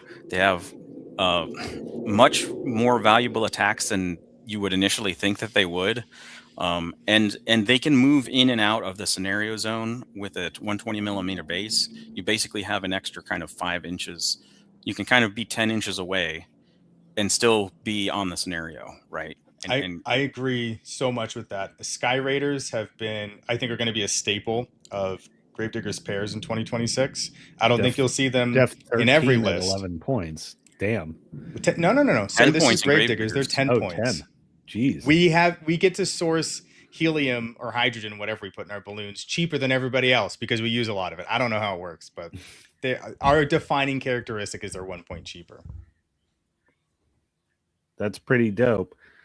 I mean, speaking of being cheaper, to quote another brilliant Warmachine player, quantity has a quality all its own. I think that was tournament regular Joseph Stalin. Was it a Kador player? Yeah. A tendency toward running elite armies does come with one drawback, which is, you're using your clock, you're using all these resources to make substantial decisions. But a downside you often get with that is that, and unstable and new metas have this show up all the time, is that the volume of attacks that most lists bring drop precipitously during a period where elite armies become modish. And this has a lot of effects. Like, I'm sure you're both familiar with me saying, like, people will often complain about tough and say, like, oh, tough is a problem in the game, and they're like, but that's not actually saying what you think you're saying. Like, you think you're saying tough is a problem, but what you're saying is the armies I play don't develop enough attacks to have operational redundancy for things going wrong. I think in an uncertain metagame, you can actually be ahead of curve by just attempting to field large armies that will just tax your opponent and overwhelm them. There are specific things you can do to field volume armies, and those include looking for disproportionate value propositions. So models where their defensive values are disproportionately high, especially in the lower lethality metagame, or where their offenses are disproportionately high, or where their cost is just like nutso. Cost may be an example of a model that hits all three. Actually, is the heavy machine gun. Because you're looking at defense 17, arm 13, blast resistant with boxes, which is versus ranged, just to be clear. Yeah. It's hard to reconcile with at range, and this model generally wants to spend its time at range. And then it's got a D3+1 volume fire ranged attack that can also distribute flare at Rat 6, which is respectable and downright great versus heavies and other battle group models. It's also AD, so in theory, if you're going second, it's reasonable to assume that you'll be able to aim. Right. And taking 4 of these suckers doesn't impact your army construction that much. Like, how many armies are prepared to pull defense 17 blast resistant models expeditiously? It's not a ton. They have 5 boxes also.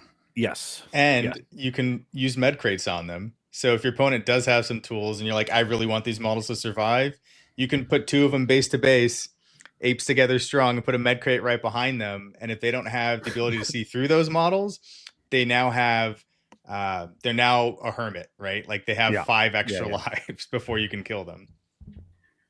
And sure, and if you're worried about them getting engaged in melee, you can just put a mine marker in front of them too, and then you've really given somebody a bad choice. You're also less worried about that now because they've always had sentry fire, but now they also have pistol. So somebody runs to engage them, you get a sentry fire shot, ignoring the in melee. And if you don't kill it, you can still shoot that model D3+1 times afterwards. And if you hit that first shot, now it's flared, so it's easier for other things to engage with it too. And I was going to say, go ahead. Sorry. The actual reason why I didn't take them before is because the sentry fire. It's like, in order to turn off this model, they have to engage me in melee, and I have sentry fire, which in theory you would think would stop that, but in fact it doesn't, because they engage me and now I can't shoot them. So that was actually the reason I wasn't taking them before. And like, they double fixed it by giving them flare and fixing sentry fire and reducing their point cost by 1, because they were 4 points. This model is a defining model for Gravediggers now. And to your earlier point, Alex, this is the ultimate mode shifter, because you can use it as an accuracy buff for your army or to remove stealth, right? You can use it to pump out serious damage against an enemy or single enemy model. Like, against a heavy with an ammo crate, you're getting D3+1 shots at Rat 8, potentially Rat 10 for follow-on shots, POW 16 for 3 points. You can also use it to clear chaff or increase your volume of attacks. Like, I played a game yesterday or the day before where I sent in the rowdies to kill a unit of Winter Corps infantry for the motherland on them. and the rowdies came up short and left 2 or 3 of them alive.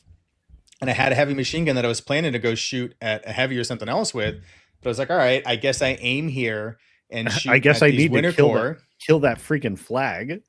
Yeah, and I killed some winter core with it and scored points because of it. So like it's got that ability to fill all these different roles.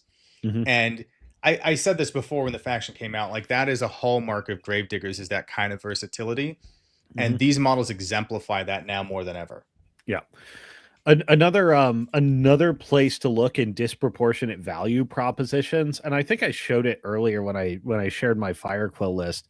It has like, I think like 8 or 9 scoring solos in it or something, and like 5 or 6 scoring units. The Steamroller packet has changed a lot. Solos are live again for fielding a robust scenario scoring army. But just having models with the unit tag for a low price, or models with the solo tag for a low price that can be in the place that you need them, is a pretty good look. And if you're looking just like point for point, bodies down, you can go something like it's a viable strategy, because what you're looking for is like models that are like defense 14 plus, like maybe arm 17 on like units or in heavies. Your gold standard benchmark should be the Titan Gladiator line of 1219. It is a remarkably hardy defensive stat line in a Mat 6 world. It's a world beater stat line. And offensive values is like Dusk. Almost everything is Mat 7. This is or primary attacking stat 7. This is amazing. But sometimes what you're looking for is like, what are the bodies I can get on the table with a particular typing tag for scenario play? Like for example, on Pygmy Galley Crew, like, yeah, condition is not an especially good ability, and like a Rat 5 knockdown net that's range 4 is not an especially good ability, and like their Mat 5 POW 10 melee is not an especially good ability, but you know what they are? A unit for 3 points. And like you can look at somebody like Gravediggers and go like, okay, I am going to start an army with 4 machine gun crews and 3 units of gun mages. I'm now 24 points into my list. I have 3 units and 4 solos. And the gun mages are like acceptable for their value. Like in terms of, never mind empower, just like these are dorking around shoot dudes. They have a science importance POW 10, an elite POW 10, or a range 13 POW 10. At Rat 6, which is like table stakes, 13 tough is good enough. Alex, and like mentioned almost every important thing about gun mages except for the most important thing, which is they're a 3-man unit that can score. Yes, really no, easily. that's exactly what I'm talking about. Is that you're paying 24 points and getting 4 solos and 3 units, and like the machine gun crews are firing on every vector: cost, defensive, disproportionate defenses, disproportionate offenses. The gun mages don't particularly shine on any of these vectors, other than they get you scoring units very, very quickly. And like you don't have to, like, if you triple tap or double tap gun mages in a Gravediggers list, you've gotten a very economical unit based backbone without expending many points, and you can just dump the rest of your points into mega elite, like way out there cost units, like Rowdies or Black 13th, and know that your army still has the necessary skeleton to play properly. I'm glad you brought that this you up, don't have Alex. to have these elite badasses going out to stand and die in the middle of nowhere because I don't have much that can score 40s. Like, no. Yeah. These gun dorks got you. So it's actually a thing I've been doing in the new sandbox, and I'm glad you brought it up. Like my Kane list that I've been playing has 1 Warjack in my battle group. Actually, 1 Warjack in the list. It's Deuce. That's it. And I had 2 units of gun mages in it. Deuce only needs a single empower model. Like 1 gun mage, not a unit, 1 gun mage. But I have 2 units of gun mages. Or one focus off of Kane who's standing in his neighborhood. Yeah, or the Black 13th, or that same gun mage, whatever, right? But I've had multiple people ask me, why do you have 2 units of gun mages? All you have is Deuce. And my answer is always because they're 4-point idiots that I can run onto a flag or a 40 mil or whatever. And when I'm building a list, I need to make sure I have a threshold number of units. And I think one great piece of advice for people is look to your support units, because a 3 to 5 point unit that you can just run to score points is great value in a lot of these scenarios in the new packet. And it doesn't even matter if they're not doing anything else. They're the cheapest units that you can take. And the support units usually have decent stats. Like they're often def 13 with some kind of defensive ability, or they're def 14, right? Or like in the case of Adepts and Dusk, like they're def 13 with Blade Shield or whatever, right? Like, so they're usually not the easiest things. Like they're not free to kill, and they're cheap as hell. And that's what you want. Right. No, yeah. It's the Stalin dictum. Like quantity has a quality all its own, and you know that can look like things other than, like, it can look like having acceptable stats, like okay enough stats, and just a great cost point. Let me ask you this, because this is something I asked Cass earlier today, and that is, at what point is like your Empower unit considered a support unit? Or how much are you willing to pay for a unit that you know is going to score you 2 to 3 points in a game? Like, is it like how expensive, like, do they have to be before, like, because I do not like support bloat, and I want all business in my list. I do not want support, but it's like when your gun mages are scoring you 4 or 5 points in a game consistently. Is it support still? So the gun mages I was taking, 1 unit of them was for support, and 1 unit of them is to score points and throw away. So the fundamental difference there is how I'm using them, right? At 4 points, that's a unit that I'm willing to throw away to score points, because in Gravedigger's reality is any unit that you put on an objective is going to die the next turn in most games, right? So if that's their job, the cheaper they are, the better. And 4 points is as cheap as we get. It's also like, so I think Brine Bloods gives you sort of the most polar example, because like you can ask about Empower, but maybe you don't necessarily have that many models that need it. Condition is in most cases an aggressively optional ability. It is not as essential to your army as, you know, Empower is to Warjacks. It's just not as good, because Warjacks need focus to go and get things done. Fury is essentially a liability you have to clean up, but heavies, like heavy war beasts and heavy warjacks, are kind of different animals, because warjacks have to pay for their gas in advance, and war beasts, like, they're all disposable rockets. War beasts have to pay for it after, and if they're dead, there ain't no paying for it. So condition is just a much less important ability. So when you look at that, like, Pygmy Galley Crew do almost nothing unless you know you're going to have at least 1 beast in a standoff position, which usually means a king. And their bodies are far worse than gun mages. They're slightly cheaper at 3 points, but essentially it means that in most circumstances, like maybe you'll condition once in the game, in most circumstances, you're literally just paying 3 points for 3 guys who are going to die somewhere or score you points somewhere. I don't always feel happy about making that decision, but depending on the composition of the list, there are certainly worse calls I could make.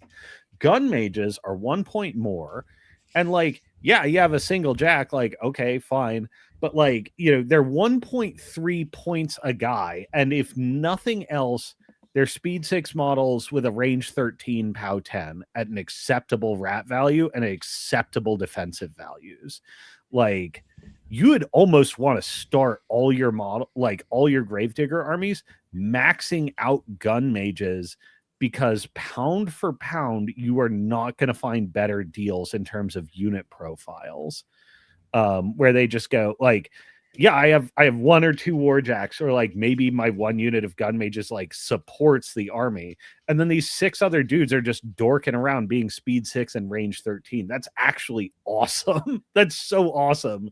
They're Even also if their stats are nothing to write home about. Yeah, they're also AD and Pathfinder, so they can hang out in a forest just fine to get a little extra defense, and and be wherever they need to be without really worrying about having to lose any speed to get where they need to go to score or be in the vicinity to score. Right. Yeah, so that's I guess that's my notes on disproportionate value propositions, which is kind of led us into a steamroller discussion. But before we move into how steamroller changes the environment specifically, any last notes on guideposts? I think you hit the big ones. Look for modular, adaptable pieces in your list, good value propositions, build something around that, and then just see what the meta throws at you as it develops and make adjustments as you discover the need for them. Yeah. And I actually changed my mind. I do want to reiterate the modular configurability thing. Like I've had dojo discussions with people about Hazaroth or trolls or gravediggers and like all sorts of different armies. And one of the things, like, I'll get people asking me, like, doesn't this die to shooting? Like, blah, blah, blah. Questions like that. I'm like, yeah, if you lead with this model type, because that's your sort of default plan of engagement. But actually, most great lists, both in the past and now, have the ability to front different defensive values. I mean, like a classic example that doesn't need any proving out because its metagame has opened and closed is like my old Boomhowler list. Like it had the option to front with either here's a bazillion guys, they're all tough. Some of them have vengeance, some of them have stumbling drunk. Good luck getting through them because there's a POW 22 colossal backing them up that's just gonna own your ass after you're all tied up and out of resources. Or it'll flip it the other way around and say, here's a colossal you literally can't kill. Back up or try and kill it. If you get lucky, you're going to be drowned in dudes afterwards. Your defensive profile should be modular. Or like another one that was good when I was running it in Storm Legion, and I think is going to be a good paradigm going forward, is like you run Kane with a big fat shield guard passel and maybe some extra large based model and like Deuce and a bunch of units. And you can say either, okay, Kane is going to move his bunker of him and his shield guards forward, and attacking it is prickly and bizarre, and you have to back off these guns. Or say, I'm going to front this super heavy, and it's going to deliver the shield guard gun bunker. Those are like some examples of like basic reconfiguration. Honestly, the most thrilling lists I'm seeing right now actually have, even when it comes to defensive profiles, at least 3 different ways to reconfigure themselves to fight into different offensive profiles.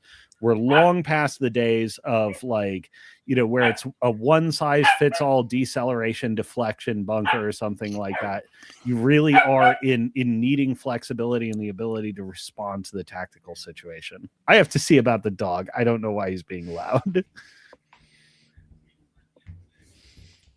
Yeah, I think Gravediggers do a good job of fitting into that flexible defensive profile paradigm as well. Like you can bring cloud wall units, and if your opponent can't deal with cloud walls, then you can front with those. If they can, you can bring relatively sturdy units against guns like assault striders, super heavies, and you can lead with those. And if they can deal with that, you can bring high defense models that you have in the same list that have dig in, like rangers and other sources of dig in, or like the Black 13th with force barrier, just like caster agnostic, a def 17 against shooting unit. And if none of that works, then you can use potentially medical crates to make these models have stay death if they can't stop the healing. So like you've got a bunch of different ways that you can try to blunt your opponent's first blood that they draw from you. And you have to choose the best one at the table. Mm-hmm. I think for a lot of factions, not Gravediggers in particular, because our stuff is expensive, but I think it's very worthwhile to bring very inexpensive units, not just to score points, but to allow you to deliver your force the way you need it to be delivered. If you are running into a bunch of ranged things, bring some cheapo guys to stand out in front, because range turns off real quick whenever they get engaged, and they have to deal with it. And if they don't, they're going to either be turned off in range, or they're going to be pushed out of scenario, or any number of things. Right.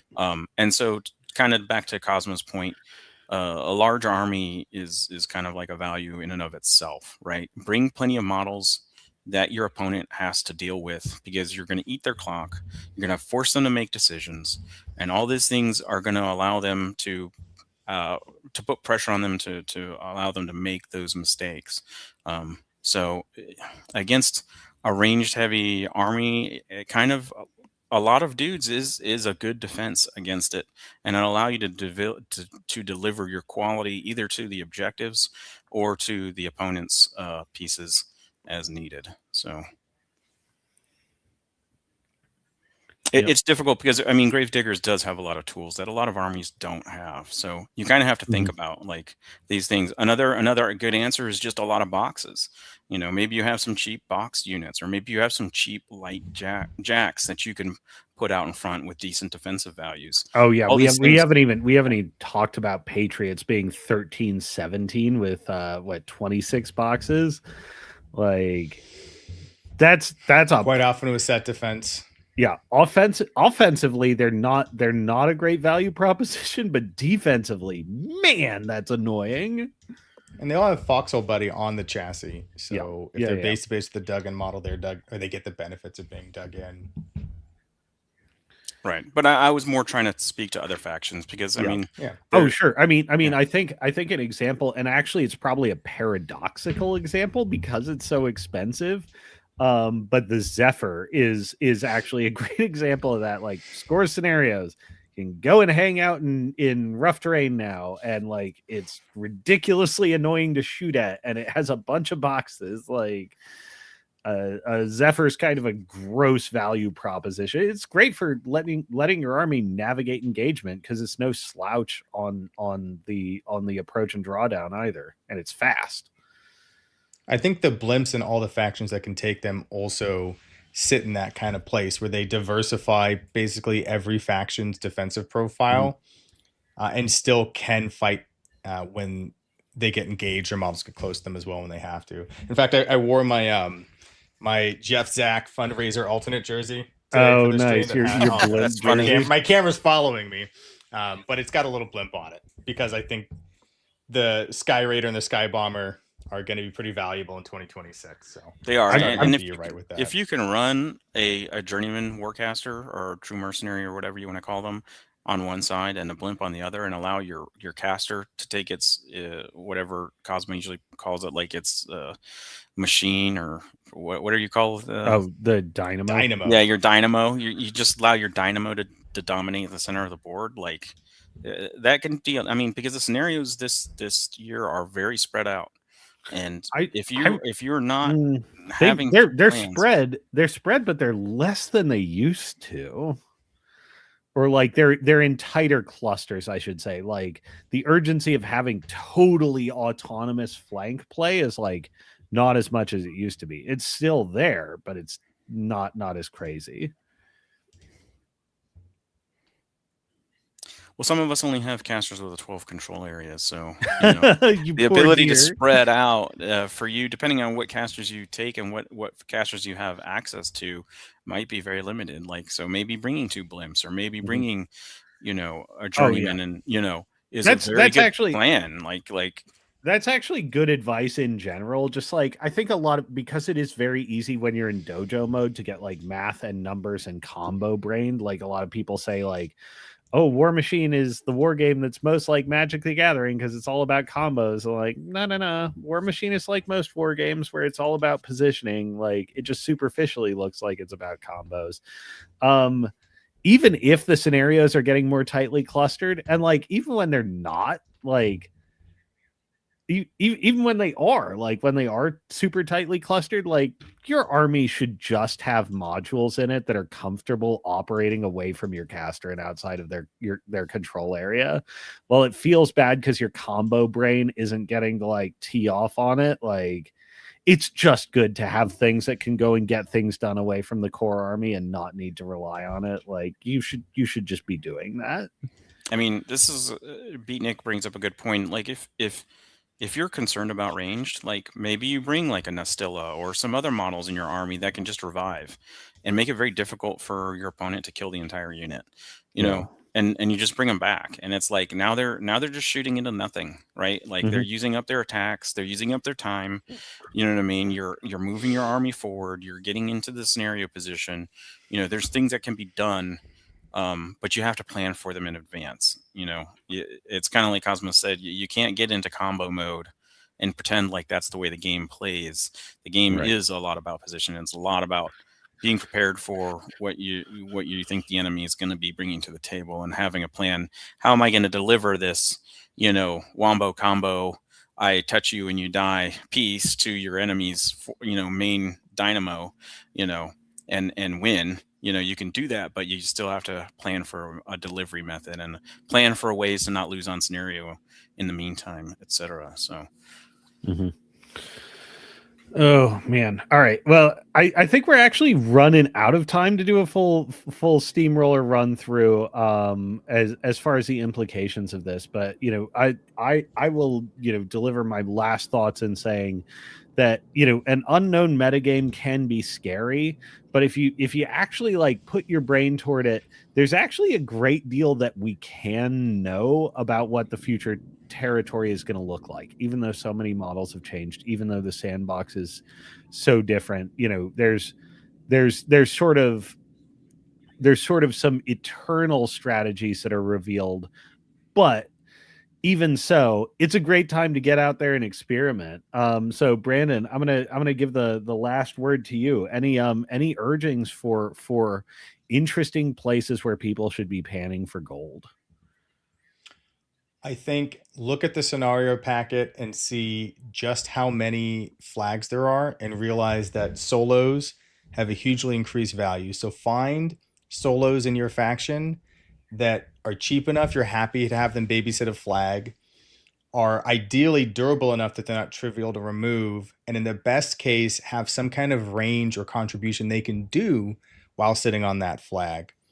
Make sure you get those in your list and look at models like the Sky Raider and Sky Bomber that are cheap enough that you don't feel bad trading them, because a lot of these scenarios have 50s like dead center of the table, but are durable enough that your opponent can't trivially remove them, so that it forces a trade situation. I think if you do that and don't skimp on the units, don't build a list with like just 2 units, then you're going to be in a good place to play the scenario. And these scenarios are for the most part very live. So you should be focusing pretty heavily on building and playing a list that can play these live scenarios. All right. Well, I think that is fantastic words of wisdom for us to close on. I want to thank everybody who was out in the audience tonight. Brandon, I want to thank you for coming on, and Keith as well for joining us and really exploring this concept and helping give people a light in the dark.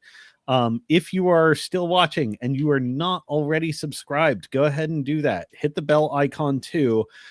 Because we're going to be doing each game over this weekend from CaptainCon as its own stream. So that will be the best way to make sure you are notified about round time starts. So everybody, please join us on the Uwu stream this Saturday and Sunday, and we'll see you all there. Keith, take